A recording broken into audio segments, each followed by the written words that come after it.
High school athletes in Pennsylvania could be getting paid for their talents soon. The Pennsylvania Interscholastic Athletic Association passed the first reading on a policy where athletes could get paid for their name, image, and likeness. Ooh, you mean like they're doing in college now? This comes 1 year after college athletes became eligible under the new NCAA rules to start making money off, well, endorsements, maybe signing autographs, promotions, and maybe even, putting together camps for younger kids. Well, sports agent and attorney Gerald Colton is with us now. Good to have you back. Great to be here.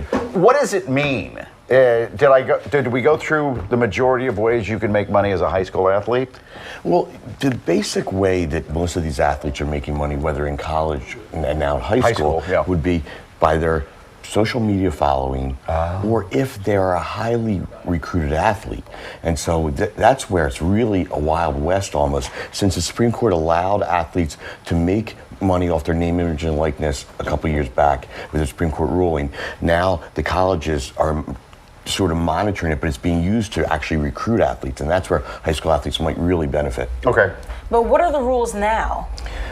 The rules now are any athlete can make anything they want. So in high school. So PIAA, the Pennsylvania Interscholastic Athletic Association, is actually getting ahead of the curve. They're getting involved and putting rules and regulations which will restrict what athletes can do. So actually, they're permitted to right now, and what they're doing is actually putting some restrictions that make sure that they can't use the school's logo. They can't do it during school activities. Oh, those are some of the restrictions. Yes. Okay, you can't use the school's logo like in an Instagram post or something? Not to make money. You could use it in an Instagram post, but if you're getting paid as a name, image, likeness sort of endorsement, then you can't. So does that mean you have to do it like in your off time? Like they have to be in their regular workout clothes and not their official school uniform kind of thing? And Alex, you see it with Instagram models and things like that. Athletes that have some following, and some of these have a huge following, get to maybe make money off that endorsement because of the way that they have so many people that like them. Gerald, you've been in the game a long time. How is it working in college, and are you for this in high school? I'm for it. I never felt that it was fair that athletes were restricted in being able to make money off their name. Because the school's making a ton. Right, absolutely. So I felt at the college level, and certainly any level other than that, they should be able to. Anybody else can. So there were never laws against it. It was the NCAA restrictions. And high school athletes who wanted to have NCAA eligibility were also restricted because whatever they did in high school would carry over. So now that it's allowed, Pennsylvania and some other states are trying to get ahead of it and put restrictions, but it's not working very well in college right now, and we're going to see a lot of those. Because there's no restriction, and it just came into play and it changed everything. So now it's being used as a huge recruiting tool where some athletes are literally making millions of dollars while they're college athletes, and it's really kind of undercut the whole fundamental. Big schools are getting the good players even more. Absolutely, and actually, it's changing the landscape where, and you saw even Nick Saban, the head coach of Alabama, who's been at the top of college football for so long, kind of crying out about it because some other schools are going to be able to get competitive if their boosters give big money, and now it's a pay for play, which is a whole lot different than ever gone on before. Okay, yeah, that does make it complicated.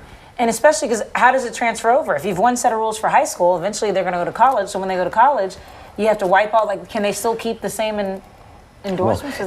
Pretty much the same rules go as far as NCAA eligibility, but that's why Pennsylvania is getting involved with their high school athletes to make sure that it's just not crazy out there. They want them to they're not allowed to endorse alcohol beverages, adult entertainment, things like that. So at least there's some rules in place. A little bit off topic here, but have you noticed there's kind of the interest in college football and even college basketball is waning?